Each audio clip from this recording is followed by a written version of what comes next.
ये जो जीवन की दशा को सुधारने का समय मिला है, बस इसमें हम सावधान रहें।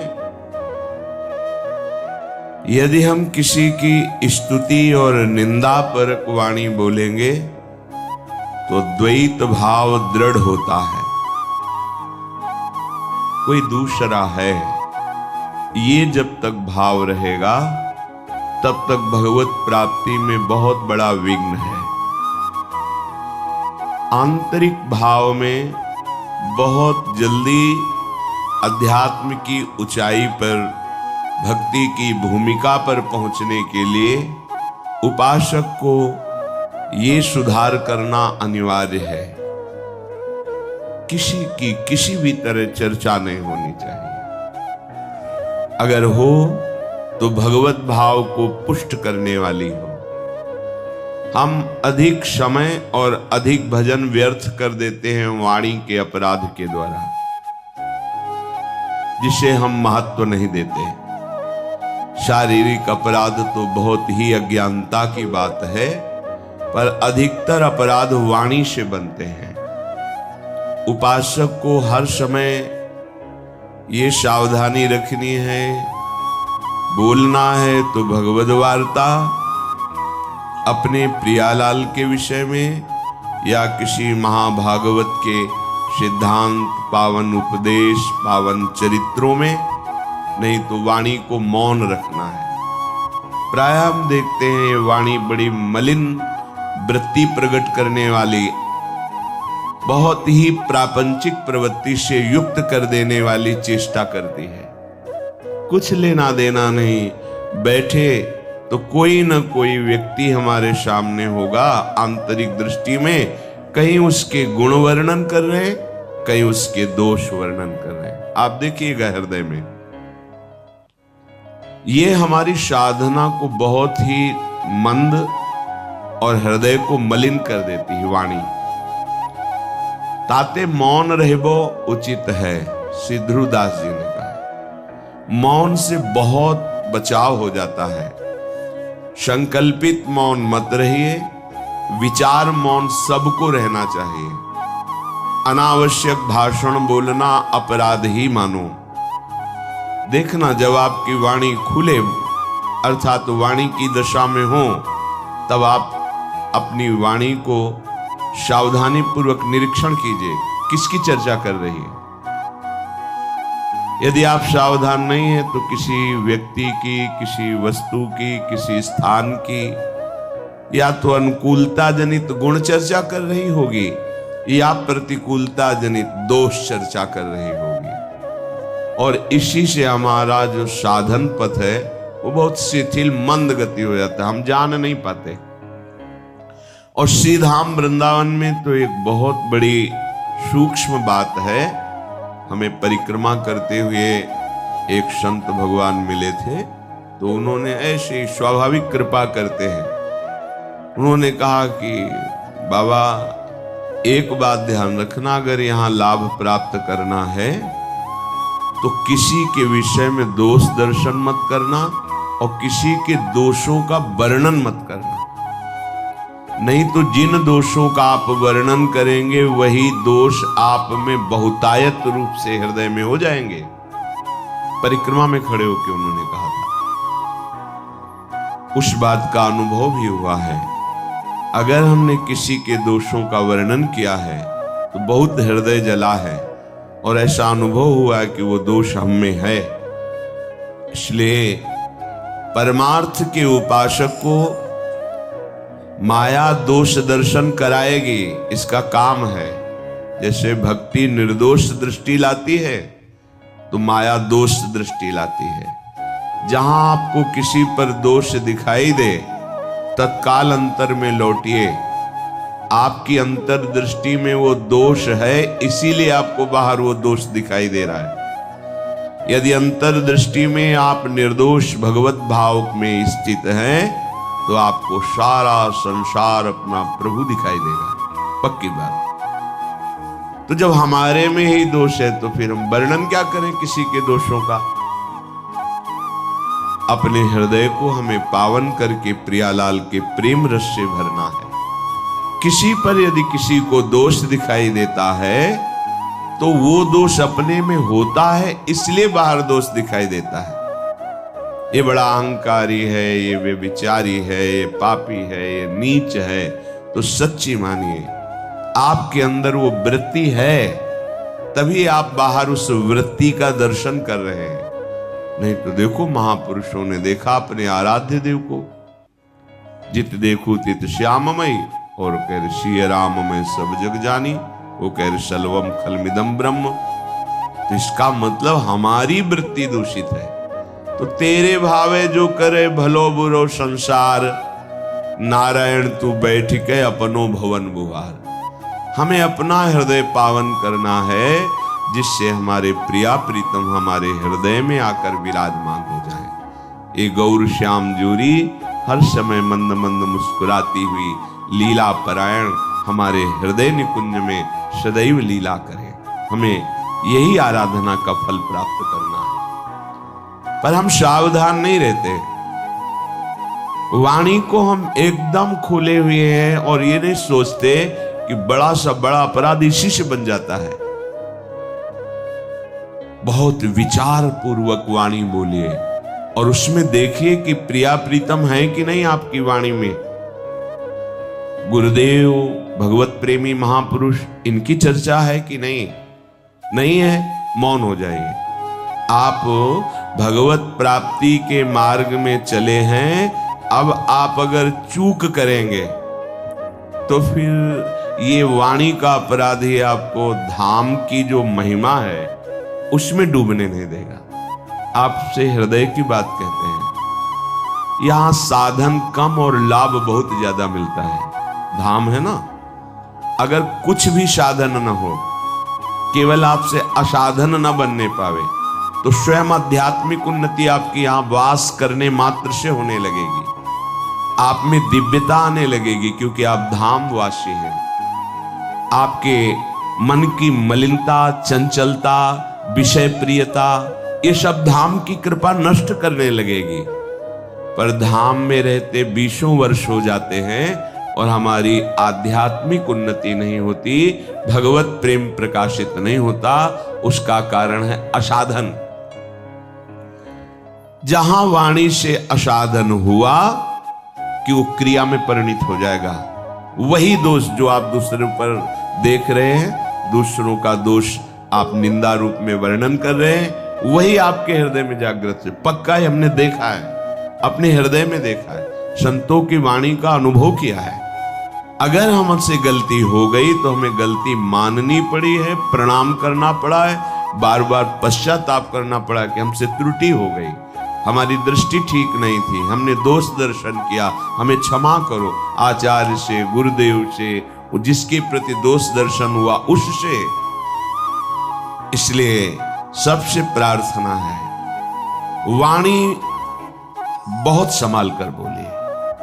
आवश्यक है तो बोलिए, नहीं तो भोरी सखी का ये दोहा याद कर लीजिए, ना काहू सो बोलिबो, ना कोई व्यवहार, अपनी कुंवर किशोरी को जियत निहार निहार। इससे बढ़कर कोई बात नहीं है। ना काहू सो बोलिबो, उदासीन ना कोई व्यवहार। हमारा परमार्थ और व्यवहार लाडली जो है, हमारा व्यवहार भी उन्हीं से चलता है। हमारे शरीर की आवश्यक सामग्री, हमारे शरीर की व्यवस्था हमारे आराध्य देव के द्वारा होती है, और हमारे परमार्थ की उन्नति, परमार्थ की दृढ़ता आराध्य देव के द्वारा होती है। हमारे व्यवहार और परमार्थ सब कुछ हमारे आराध्य देव युगल सरकार है। बस फिर हमको किसी से व्यवहार जनित वार्ता क्या करनी? परमार्थ जनित वार्ता तो हमें केवल रसिकों के संग से प्राप्त होगी, जहां हमें लाडली जो मिलेंगी। परमार्थ का विविध स्वरूप है, विविध साधनाएं हैं, उनका विविध फल है, वो सब हमें नहीं चाहिए। हमें प्रिया प्रीतम चाहिए, वो मिलेंगे रसिकों की कृपा से। तो अगर हमें परमार्थ संबंधी वार्ता करनी है तो इष्ट मिले और मन मिले, मिले भजन रस रीति, तहां निशंक होए मिलिए, तासु कीजे प्रीति। बहुत मिले सो संग नहीं। बहुत प्रकार के भक्त जन हैं, बहुत प्रकार की भावना वाले जन हैं। हम बहुतों का संग करेंगे तो हमारे विचार में, हमारे भाव में संक्रामक भाव आ जाएगा। इष्ट प्रियता, इष्ट की आराधन की रस रीति, वो हमें रसिकों से प्राप्त होगी। तो बस प्रेमी रसिकों से संभाषण करना भजन है, अन्य मौन रहना। अगर हमारा ये बात करने का स्वभाव नहीं बदला ना, जो मिला उसी से खड़े बात कर रहे हैं, या जो पास आया निंदा स्तुति, बहुत जल्दी अंतःकरण मलिन होता है। यहां श्रीधाम वृंदावन अपना नशा चढ़ाता है, ऐसा अनुराग बढ़ता है। अनुराग धाम है, पर हमारे हृदय में क्यों नहीं बढ़ रहा है? मानते हैं आप शरीर से ऐसे अपराध नहीं करते होंगे, पर वाणी से करते हैं। वाणी को मौन रखिए, ज्यादा बात करने का स्वभाव छोड़िए, आवश्यक बात कीजिए, नहीं तो नाम जप कीजिए। नाम में लोभ जागृत हो जाए, एक एक नाम आपको बहुत कीमती लगने लगे। ये प्रियालाल से प्रार्थना कीजिए कि आपको प्रियालाल के नाम में प्रीति हो जाए। नाम में प्रीति ना होने के कारण हम ग्राम्य वार्ता, लोक वार्ता, विषय वार्ता, ये सब करते रहते हैं। क्या हम उपासक हैं? यदि हम ग्राम्य वार्ता करते हैं, लोक वार्ता करते हैं, संसारिक राग द्वेष की वार्ता करते हैं, नहीं, हमारे पास समय नहीं है। रूप छके घूमत रहे, तन को तनिक न भान, ये हमारा मार्ग है। हमारे हृदय में जलन होनी चाहिए। विरह कमंडल कर लिए बैरागी दो नैन, मांगत दरस मधु करी, छके रहत दिन रहे। नेत्र हमारे बैरागी हो गए, अब प्रियालाल की रूप झांकी के सिवा कुछ देखना ही नहीं चाहते। हमारे प्राणों का पोषण जैसे माधुकरी वृत्ति से होता है, तो अब हमारे प्राणों का पोषण प्रियालाल के नाम गुण रूप से होता है। इसे कहते मदगत प्राणा। भगवान कह रहे मत चित्ता मदगत प्राणा बोधयंता परस्परम। मेरे चित्त वाला, मेरे प्राण वाला। अब हमारे प्राणों का पोषण प्रियालाल के यश से होता है। अगर प्रियालाल का यश सुनने को ना मिले, प्रियालाल की बातें सुनने को ना मिले, तो हृदय में पीड़ा होनी चाहिए। बावरो सो रस में फिरे, खोजत नेह की बात, कोई प्रेम बात, कोई प्रियालाल की बात, कोई प्रियालाल के महाभागवतों की बात सुना दे। एक एक इंद्री हमारी आराध्य देव में लगे, ये आप सावधानी से निरीक्षण करते रहिए। आप ही अपने न्यायाधीश हैं। शास्त्र और सद्गुरुदेव की वाणी को सामने रखकर अपने आचरण को जांचिए, अपनी इंद्रियों की चेष्टाओं को जांचिए, अपने मन के संकल्प विकल्प को जांचिए, और जहां त्रुटि हो तो नाम बल लेकर के, भगवत चरणों का बल लेकर के उस त्रुटि को त्यागिए। हम इस जीवन में रमने नहीं आए, जीवन मुक्त होने आए हैं। ये जो हमें अवसर मिला है परम पावन श्रीधाम वृंदावन की भूमि में बैठकर सिद्धांतों की चर्चा, भक्तों की चर्चा, प्रभु की चर्चा, अब हम अपने को मुक्त करने के लिए आए हैं। हर वासना से, हर द्वंद्व से, हर समस्याओं से, जन्म मरण से अब हम मुक्त करने की चेष्टा कर रहे हैं। तो यदि हम व्यवहार करेंगे, प्रपंच की वार्ता करेंगे, तो हम बंध जाएंगे। वो वाणी से ऐसा कर्म बन जाएगा जो हमारे जीवन मुक्तता में बाधा पहुंचा देगा। सोया हुआ अहंकार जग जाएगा। अहंकार जगा तो जन्म मरण पक्का। अहंकार गलित हो गया, बात पक्की, हम जीवन मुक्त हो गए। इसलिए सावधानी पूर्वक निरंतर नाम जप का अभ्यास, लीला गायन और अपने वाणी को मौन का विशेष आश्रय दीजिए। स्वभाव बना लीजिए ना बोलने का। किसी किसी का स्वभाव होता है बस लगे ही रहते हैं बातचीत करने में। ये साधक का स्वभाव ठीक नहीं। चल रहे हैं हंसते हुए बात करने, बात करना है। पूज्य पंडित गया प्रसाद जी की जीवनी में देखा, अगर परिक्रमा चल रहे हैं, कोई बात कर रहा है तो या तो मौन इशारा कर दिया है, यदि संतजन कोई भागवतिक बात कर रहे हैं तो खड़े हो गए, बात की, फिर परिक्रमा को प्रणाम किया, चल दिया। हमारे एक एक कदम प्रदक्षिणा ही है। हम प्रियालाल को जीवन समर्पित कर दिए हैं तो हमारा जहां भी चलना है वो परिक्रमा ही है। हम जो भी बोलते हैं वो स्तुति ही है, हम जो भी करते हैं वो पूजा ही है, क्योंकि भगवत समर्पित जीवन के द्वारा जो कर्म होते हैं वो सब योग बन जाते हैं। कर्म न रखकर योग बन जाते हैं। इसलिए हम अपनी बुद्धि को पवित्र रखते हुए ठीक निर्णय करें। ये बुद्धि मलिन हो गई तो ठीक निर्णय नहीं कर रही, इसकी मलिनता का त्याग कीजिए। न किसी से बात करने की रुचि हो जाए, न किसी से व्यवहार करने की रुचि, बस समझ लो कि हमारा परमार्थ सुंदर चल रहा है। अब चलो अकेले बैठे किसी से मिलते, ये परमार्थ का स्वरूप नहीं। एकांत बैठना सीखो। कभी तो 1 घंटा तो ऐसा निकालो 24 घंटे में, सेवादि शांत बैठे, मन की दशा को निरीक्षण करो, कहां जा रहा है, क्या प्रियता बची है मन की अंदर से, ये किस भोग की तरफ ज्यादा आकर्षित हो रहा है, और फिर डांट लगाओ उसको, विवेक के द्वारा उसको, विचार के द्वारा उसको समझाओ, समझ जाता है। जब आप उस विचार शून्य होकर मन को छूट दे देते हैं तो संकल्प विकल्प करके भोग क्रियाओं में फंस जाता है। साधक ऐसा नहीं होता। साधक विचार करके मन को समझाता है, जब मन नहीं समझता है तो उसकी उपेक्षा कर देता है। जा, तुझे जहां जाना है, राधा राधा राधा, वो कुछ नहीं कर सकता है। ये जीवन मुक्त होने के लिए है। जीवन मुक्तता की तरफ तुम्हारे कदम बढ़ रहे हैं, इसकी पहचान जब आप शांत बैठे तो आपके हृदय में अपने आप प्रियालाल का स्फुरण होना चाहिए। यदि किसी व्यक्ति की झांकी आती है, कोई वस्तु का दृश्य आता है, कोई भोग सामग्री, तो अभी आप उसमें फंसे हैं। ये पहचान है जीवन मुक्तता की तरफ।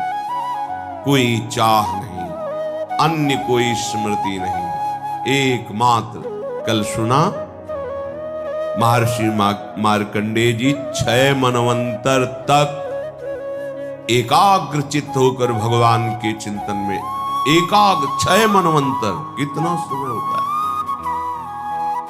युग नहीं मनवंतर। हम 6 घंटे भी एकाग्र नहीं हो सकते, तो हम प्रयास तो करें ना। जब हम कहीं एकांत बैठे हों, क्रिया रहित हो, तो हमारी वृत्ति कहाँ है? मोबाइल में है, मोबाइल के नंबरों से संपर्क में है, या कोई भोग क्रिया का चिंतन, या कोई भोग सामग्री का चिंतन, या किसी रिश्ते नाते व्यक्ति का चिंतन। ये हमारे लिए बहुत बंधन है। अंदर की बात, तत्काल इसको काटना सीखो। नहीं। और श्यामा श्याम राधा वल्लभ श्री हरिवंश चिंतन, ये आपकी आंतरिक सुधार की बात है। आपको आंतरिक आनंद का अनुभव होने लगेगा, हृदय कृत्यता का अनुभव करने लगेगा। फिर किसी के उपदेश की आपको जरूरत नहीं रहेगी। आपके चित्त का समाधान हो गया तो पवित्रता आपके रोम रोम में, आनंद आपके रोम रोम में। वो तो भक्तजन रंजन प्रभु हैं, उनकी चर्चा सुनना व्यसन हो जाता है, भक्तों की चर्चा सुनना व्यसन हो जाता है। अब उसको कोई जानकारी नहीं चाहिए, उसके चित्त का समाधान हो गया है, केवल अपने प्रभु में लगा हुआ है। ये बड़े बड़े ऋषि मुनियों, संत महात्माओं और शास्त्रों की सार बात आपको बता रहे हैं। जब आप एकांत बैठे तो यदि आपके एकांत चिंतन में कोई व्यक्ति आ रहा है तो आपका राग है या द्वेष है? कोई वस्तु, कोई व्यक्ति, कोई स्थान, कोई घटना, कोई परिस्थिति, यही मन फेंकता है। अभी आप जीवन मुक्तता की तरफ नहीं है। काटिए उसको, उदासीन होइए, विचार के द्वारा उसको रोकिए, रुक जाता है, शांत हो जाता है मन। जब उसको डांट लगाओ तो शांत हो जाता है। हमारा मन ऐसा निश्चल हो जाए जैसे एकांत में रखा हुआ दीपक, उसकी ज्योति बिना हिले डुले अखंड जलती, ऐसे ही हमारा मन शांत होकर केवल प्रियालाल के नाम में, रूप में डूब रहा है। कैसे उस आनंद का कोई वाणी के द्वारा वर्णन कर सकता है जिसका मन निश्चल होकर प्रभु में लग गया है? कि क्रोध बड़ा है या क्षमा? अगर हमारे साथ कोई दुर्व्यवहार करता है तो मुझे क्रोध से विजय प्राप्त करनी चाहिए या क्षमा से? तो उन्होंने कहा कि दोनों अपनी जगह ठीक है। ना तो सदा क्रोध ही करना चाहिए और ना सदा ही कोमल बने रहना चाहिए। विवेक पूर्वक देखना चाहिए कि इस समय आवश्यकता किसकी है, तेज धारण करने की या शांत होकर सहने की। जो इस विवेक को नहीं धारण करता है वो अपने सतमार्ग को खो देता है। अब आपके गुरु निंदा कोई कर रहा है, इष्ट निंदा कर रहा है, धर्म विरुद्ध आपके साथ व्यवहार कर रहा है, एक बार क्षमा करने का अवसर है। पहली बार जिससे मिले हो और वो गलती कर रहा है तो उससे क्षमा कीजिए। एक बार क्षमा, सावधान, अब दोबारा शब्द नहीं, एक बार क्षमा। अगर दोबारा तो आप में सामर्थ्य हो तो जबान बंद कीजिए, नहीं कान बंद कीजिए और वहां से निकल जाइए। दंड देने की सामर्थ्य अपने लोगों में नहीं है, क्योंकि ईश्वर दंडधारी है, हम उनके दास हैं, वो देख लेंगे। अपने को हट जाना चाहिए। उस सभा में, जिस सभा में अधर्म बर्ताव हो रहा है, यदि आप बैठे रहे तो उसी अधर्म के आप भी भागी बनेंगे। जिसमें संत निंदा हो रही, भगवत निंदा हो रही है, अगर वहां आप चुपचाप बैठे हैं, विरोध नहीं कर रहे हैं, तो वही पाप आपको भी लगेगा जो निंदा करने वाले को लगेगा। इसलिए या तो उठ के वहां से चल दें और या फिर उसका विरोध करें, सभा में खड़े होकर उसका विरोध करें कि आप ऐसा नहीं कर सकते। इसके करने से आप पाप से बच जाएंगे। अवसर देख करके कभी कभी शांत होना पड़ता है और कभी कभी भयंकर रूप भी धारण करना पड़ता है।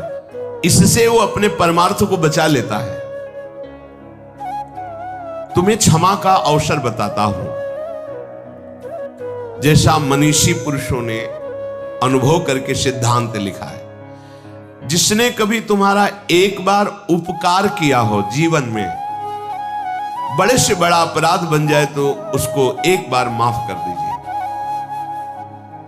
क्योंकि उसने उपकार किया। कभी थोड़ा भी तुम्हारा हित किया है और उससे यदि अपराध बन जाए तो पहले के उपकार का स्मरण करके बिना दंड दिए उसे छोड़ देना चाहिए। जाइए आप, इससे तुम्हारा क्षमा बल बढ़ेगा।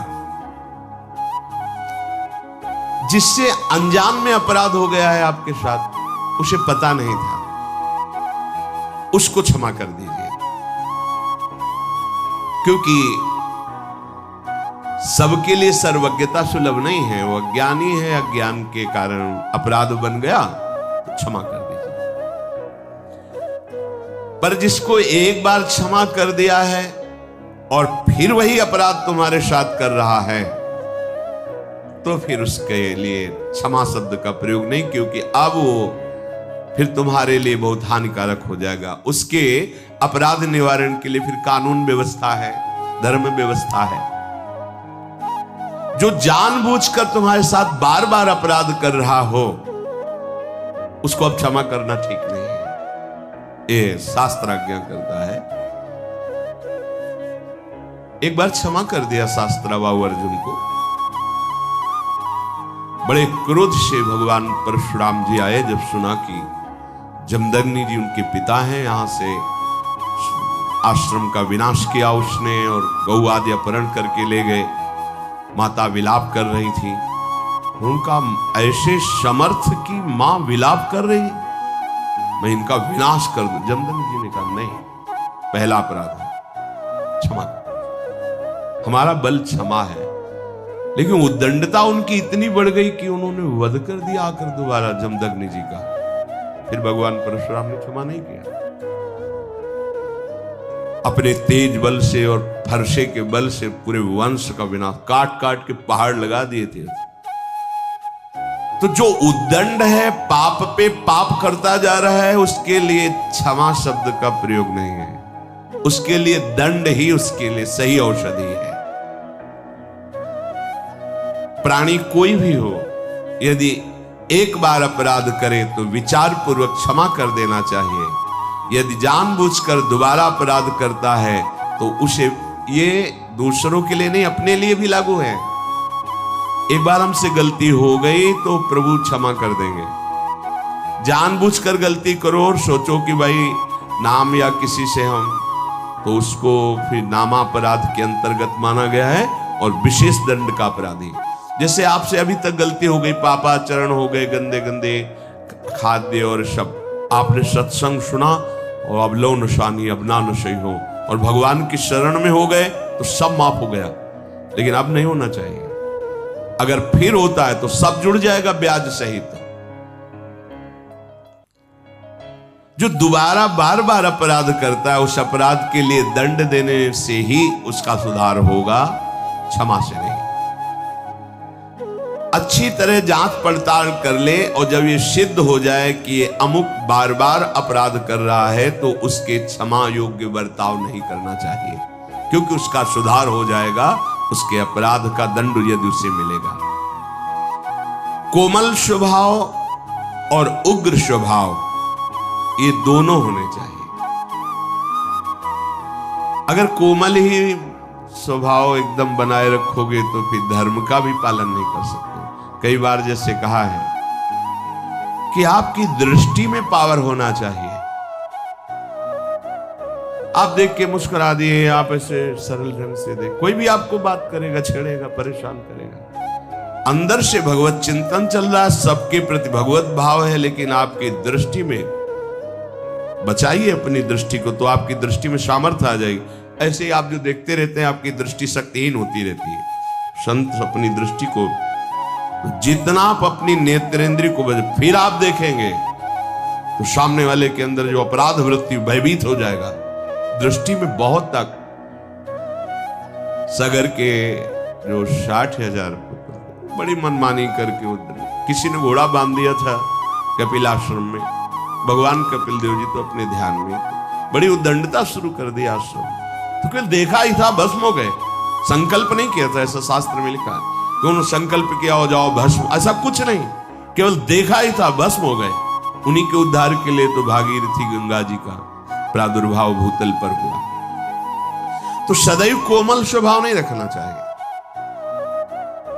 प्राय हमने महापुरुषों में भी देखा है, कभी कोमल बर्ताव तो कभी उग्र स्वरूप। उसे क्या होता है कि उद्दंड मनों पर अपने आप शासन होता है। बहुत दयालु हैं, बहुत कृपालु हैं, बहुत करुणामय हैं, तो आप देखो तुम्हारे मन की दशा क्या। अरे कुछ नहीं, 2 मिनट के बाद तो देखते हैं ना। जब ये पता है कि अगर तो फिर हमें दंड मिलेगा, निष्कासित कर दिए जाएंगे, नाना प्रकार का क्लेश मिलेगा, तो मन भयभीत होकर सतमार्ग में चलता है।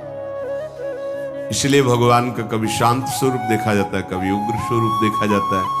इसलिए कभी गुरुजनों को भी देखा जाता है कि बहुत शांत है, तो कभी बहुत दंड विधान पे लागू कर दे, जब बाहर ताला लगा बात नहीं करने, नहीं अंदर प्रवेश निषेध, ऐसा ऐसा। उसे मन को जो आपराधिक प्रवृत्ति में उत्साहित हो रहा था, वो भय लगा और सतमार्ग में चल दिया। यद्यपि कोमलता बहुत ही साध्य विषय है, हृदय कोमल रखना चाहिए, पर हर समय बाहरी मृदुता ठीक नहीं है। जब बचाने के उद्देश्य से दमयंती जी को छुआ तो कुछ नहीं हुआ, जब काम वासना तो उनका सावधान कदम आगे नहीं। अब साधारण भाव नहीं तुम्हारा काम भाव हो गया है। अगर कदम बढ़ाया तो तुम भस्म हो जाओगे, हम पहले तुम्हें बता रहे हैं। बढ़ाया तो भस्म हो गए। हम अहित नहीं चाहते किसी का, लेकिन कोई हमारे धर्म पर प्रहार करे, कोई हमारी इज्जत पर प्रहार करे, कोई ऐसा, तो ऐसे भी काम नहीं चलता है। बराबर भगवान भी ऐसे नहीं रहे हैं, और ऋषियों की भी देख लीजिए, जहां हुआ तो फिर इसका भी प्रयोग किया है। कहीं तेज की जरूरत होती है, कहीं क्षमा की जरूरत होती है।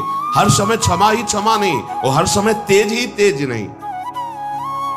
क्षमा भी बल है और तेज भी बल है, और वही बलवान है जो भजन बल से युक्त है। जितना तुम में नाम है, हाँ देखा है, नाम का प्रभाव देखा है, भजन का बल देखा है। इसलिए देश काल और परिस्थिति का विचार करके कि इस समय हमें तेज का प्रयोग करना है या मृदुता का प्रयोग करना है, दोनों।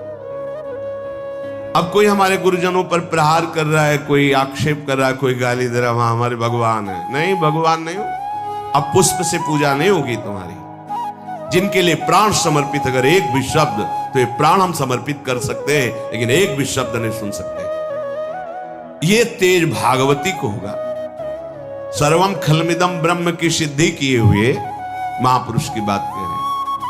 एक भैरव सिद्ध करने वाला कपाली तांत्रिक भगवान शंकराचार्य जी के पास आया और कहा, महाराज आपके लिए देह तो मिथ्या है, तो आप परम सत्य, तो फिर आपकी गर्दन उतार ले जाए, हमारे सिद्ध काम में आएगी। आप जैसे ब्रह्म ऋषि की अगर परम पवित्र खोपड़ी से जो हम करेंगे तो भैरव सिद्ध हो जाएगा।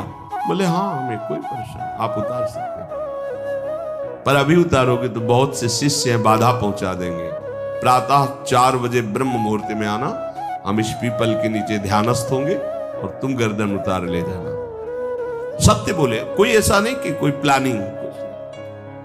ब्रह्मस्वरूप, जैसे दधीचि ऋषि से देवताओं ने प्रार्थना की कि आपकी अस्त्रियों से जो अस्त्र बनेगा उससे वृत्तासुर मारा जा सकता, अन्यथा नहीं। शांत हो, अपने प्राणों को ब्रह्म में स्थित करके छोड़ दिया शरीर। उनकी परम पावन दिव्य तपोमयी अस्थियों से वज्रादि बड़े अस्त्र बने, जो अमोघ अस्त्र कहे गए। तो प्रातः 4 बजे वो कपाली भगवान शंकराचार्य जी की गर्दन उतारने के लिए जब आश्रम में प्रवेश हुआ, तो स्वामी नरसिंहाश्रम जी ब्रह्मबोध सर्वम खलमिदम ब्रह्म, इसकी सिद्धि प्राप्त किए हुए महापुरुष गंगा से हुंकार मारी और दौड़ पड़े, और गुरुदेव के नजदीक नहीं पहुंचा, उठाकर पटक दिया, फाड़ दिया, जैसे नरसिंह भगवान ने हिरण्यकश्यप को फाड़ दिया।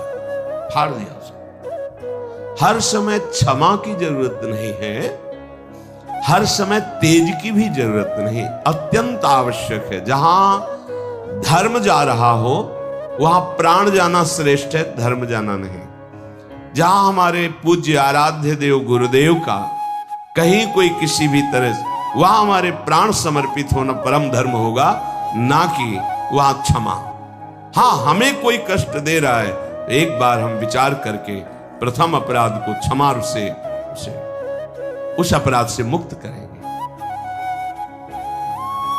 लोक में यदि उद्दंडता करने वाले पापी को क्षमा ही करते रहा जाए तो बहुत लोगों को भय प्रदान करेगा।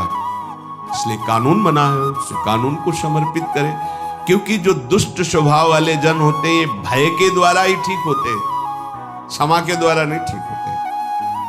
कोई ऐसी बिरली घटनाएं होती हैं जो क्षमा से उनका परिवर्तन हो गया कि मैंने अपराध किया, इन्होंने क्षमा किया, उसका हृदय परिवर्तन हो गया। तो इसलिए महाराज आप सदैव क्षमा का ही आश्रय न ले। युधिष्ठिर से कहा कि आप सदैव क्षमा का ही आश्रय न ले। क्रोध, अगर इसको आप बार बार ही उत्तेजना में लाते रहेंगे तो ये क्रोध आपकी उन्नति को नष्ट कर देगा। दोनों बातें देखना है। ये जान लीजिए कि लोक और परलोक दोनों का नाशक क्रोध है। क्रोध जीतने से उन्नति होती है, क्रोध के वशीभूत होने से अवनति होती है। जो जितना क्रोध को अपने काबू में कर लेता है वो उतना ही परमार्थ पथ में आगे बढ़ जाता है। जगत में जो छोटी छोटी बातों में क्रोध करने लगते हैं उनका पतन हो जाता है। इसलिए उपासक को चाहिए कि सर्वनाशक इस क्रोध को पीना सीखे। जब गुस्सा आवे पीना सीखे। पीछे वर्णन कर चुके हैं। देखो, तेज और क्रोध में अंतर होता है। क्रोध होता है कामना के बाद, और तेज होता है धर्म संबंध से। जब कोई धर्म का नाश कर रहा हो, जब कोई आराध्य देव, इष्ट देव, गुरुदेव आदि की बात हो, तो उस समय एक भागवतिक तेज होता है। और जब हमारी किसी वासना पर प्रहार होता है, हमारी इच्छा पर, फिर जो क्रोध होता है उसे पीना सीखना चाहिए। क्रोधी मनुष्य अधिकतर पाप में लग जाता है। अपने माता पिता को पीटते हैं, देखा है, ऐसा देखा है। क्रोध के वशीभूत होकर पूज्य जनों का अपमान करते हैं। क्रोध के वशीभूत होकर के जिनकी स्तुति करना चाहिए उनकी निंदा करते हैं, गाली देते हैं। क्रोधी मनुष्य समझ नहीं पाता कि क्रोध के लिए कार्य अकार्य का क्या निर्णय किया गया है। नहीं, बस क्रोध आया तो स्मृति का अपहरण कर लेता है। कामा संजायते क्रोधा, क्रोधा स्मृति विभ्रमा। क्रोध अगर अपनी चरम सीमा पे आ जाए तो अवध्य पुरुष की भी वो हत्या कर देता है। जिसकी पूजा में हमें तत्पर होना चाहिए उसका वो वध कर देता है। क्रोध अगर और बढ़ जाए तो अपने आप को भी आत्महत्या कर सकता है और यमलोक का अतिथि बनकर बहुत दुर्गति को प्राप्त होता है। क्रोध, इन दोषों को देख करके उपासक को चाहिए कि इस लोक और परलोक में परम कल्याण के लिए क्रोध को जीतना सीखे। जब तुम परमार्थ में आगे बढ़ोगे तो तुम्हारा अध्यात्म बल बढ़ेगा, तो उसमें तुम्हारे अध्यात्म बल को क्षीण करने के लिए माया ऐसी रचना रचेगी जिससे तुम्हें क्रोध आवे। घटना, व्यक्ति, ऐसा क्रोध, ऐसा देखा भी जाता है। बहुत जल्दी क्रोध आता। अपने और पराये दोनों के हित का विचार करके स्वयं चिकित्सक बनकर अपने क्रोध की चिकित्सा कर लेनी चाहिए। यदि मूढ़तावश तुम क्रोध पे क्रोध ही करते रहे तो तुम्हें क्लेश भोगना पड़ेगा, तुम्हारे सुकृत नष्ट हो जाएंगे। चित्त को वश में करना उपासक का परम धर्म है, पर जो क्रोध का ही वर्ण किए रहता है उसका चित्त जलता रहता है।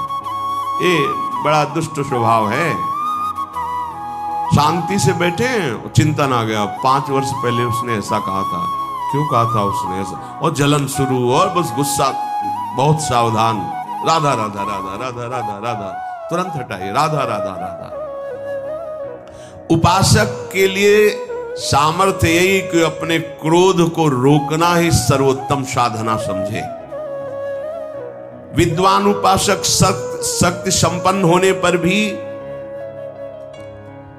क्रोध को प्रकट ना करे, शांत भाव से सहे। यदि क्रोध का प्रादुर्भाव बार बार बाहर करते रहोगे तो तुम आनंद के भागी नहीं बन पाओगे। इसलिए बलवान या निर्बल, विज्ञ या अनविज्ञ, कैसा भी व्यक्ति सामने आवे, यदि तुम्हारे सामने तुम्हें क्रोध दिलाने की चेष्टा कर रहा है तो तुम सह जाओ। बात समझना, जहां ना सहने की बात कही गई वहां संत शंभु श्री पद अपवादा, कही सुनीता आस मर्यादा, काटी जीव तासु जो बसाई, श्रवण मुद न चले पराई। भगवती उमा जी शिव पुराण में पढ़ा, बहुत कठोर तप में संलग्न है महादेव जी के लिए। ये सप्तऋषियों के बाद की बात है, जब सप्तऋषि गए उसके बाद की बात। तो भगवान महादेव जी एक ब्रह्म ऋषि के रूप में गए। तो ये सिद्धांत है कि चाहे आप आसन पे बैठे हो, अगर आपका ध्यान बाहर है और आपको पता चला कोई संत आया है तो खड़े हो जाना चाहिए आसन से। ये मर्यादा है, नहीं तो आपका तप क्षीण हो जाएगा। प्रणाम करो, चाहे भले छोटी अवस्था का हो, आपके सामने आया है वो अतिथि है, भगवत स्वरूप है, और आसन दीजिए और फिर मधुर वार्ता कीजिए, क्या सेवा करें आपकी, बस इतना। ऐसा ही भगवती ने किया, खड़े होकर प्रणाम किया, आइए विराजिए, क्या सम्मान करें, क्या स्वागत करें। होगा स्वागत की बात नहीं, हमने सुना महादेव जी को पति बनाना चाहती हो। हाँ, ये तो हमारा दृढ़ निश्चय है। तो क्या है उस भूत भवन में? चिता की भस्म लगाता है, भूतों का सरदार है, न कोई महल है न कोई व्यवस्था है। आप इतनी सुंदर, और उनको गले में मुंडों की माला, सर्प की माला, जटाजूट का बवंडर, भस्म लगाए घूमता है, उसको तुम पति वरण करना चाहती हो? भगवती ने कहा बस बस बस। यदि आपको आतिथ्य रूप में स्वीकार ना किया होता तो पहली दृष्टि में ही तुम्हें भस्म कर देती। तुमने हमारे प्रीतम की निंदा की, बस अब अगर एक भी शब्द आप बोले तो आप परिणाम समझ सकते हैं। और काहे को रुके, भगवान शिव थे। फिर शुरू कर। भगवती ने कहा कि हमारे पिता हिमालय भी ब्रह्म ऋषियों का सम्मान करते हैं और हिमालय के आश्रय में ही रहकर वो सिद्धि प्राप्त करते हैं। इसलिए मेरा विचार हुआ कि जिसका आदर करना चाहिए उसको तो भस्म नहीं करेंगे, पर इन कानों ने शिव निंदा सुनी, इसलिए मैं अपने शरीर को अभी भस्म कर। प्रकट हो गए मानो, नहीं बस बस महादेव जी, नहीं कोई और नहीं, मैं स्वयं, मैं देख रहा था। कब तक देखते रहोगे? बोले बस अब लगन ही छटने वाली है। तो अपने आराध्य देव और इष्ट देव की कोई अवहेलना करे, धर्म की अवहेलना हो, और हम क्षमा क्षमा, ऐसा उस समय नहीं, ऐसा नहीं, फिर आप पतित हो जाएंगे, फिर ऐसा नहीं। लेकिन अगर हमारी कोई इच्छा के विरुद्ध तो हमें सहना चाहिए। सहनशीलता हमारा परम धर्म है। झूठ से सत्य बहुत ऊंचाई पर है, क्रूरता से दयालुता बहुत ऊंचाई पर है। तेजस्वी वही है जो क्रोध को भीतर ही भीतर शांत कर ले, जो उत्पन्न हुए क्रोध को अपनी विवेक बुद्धि से दबा लेता है, वही तत्वबोध प्राप्त करता है। सर्वम खलविदम। क्रोधी मनुष्य ठीक ठीक समझ नहीं पाता कि उसे क्या करना चाहिए, क्या नहीं करना चाहिए। इसलिए सदाचारी उपासक को चाहिए कि जब मूर्ख लोग उसे निंदा करें, अपमानित करें, तो उसे क्रोध को दबाना ही परम तेज माने। बातुल भूत विवश मतवारे, ते नहीं बोले बचन विचारे, तिनकर कहा सुनी नहीं काना, चल देना चाहिए। यदि कोई अपने को सतावे तो सहना चाहिए। यदि कोई औरों को सता रहा है, आप में बल है, तो फिर क्षमा नहीं, फिर रक्षा करो। पर आज का समय तो इतना विचित्र हो गया है कि सामने आपके कोई अत्याचार कर रहा है तो आप और पतली गली से निकलना चाहेंगे, सामने नहीं आना चाहेंगे। ये धर्म कहता है कि यदि कहीं किसी असहाय को कोई ऐसा पीड़ा पहुंचा रहा है, उस समय क्षमा नहीं, परहित लाग तजय जो देही, संतत संत प्रशंसयते ही। किसी स्त्री को कोई सता रहा है, किसी असहाय को कोई सता रहा है, प्रार्थना करे, बल का प्रयोग करे, उसकी रक्षा करे। ये सब बातें अब अपने लोगों की सुसुख वांछा बुद्धि है, कौन झंझट में फंसे, चलो यार मरने दो। कोई किसी का एक्सीडेंट हो, तड़प रहा है, यार कौन इस झंझट में, नहीं, वो झंझट तुम्हारे साथ भी हो सकती है कभी। भगवान ना करे किसी को।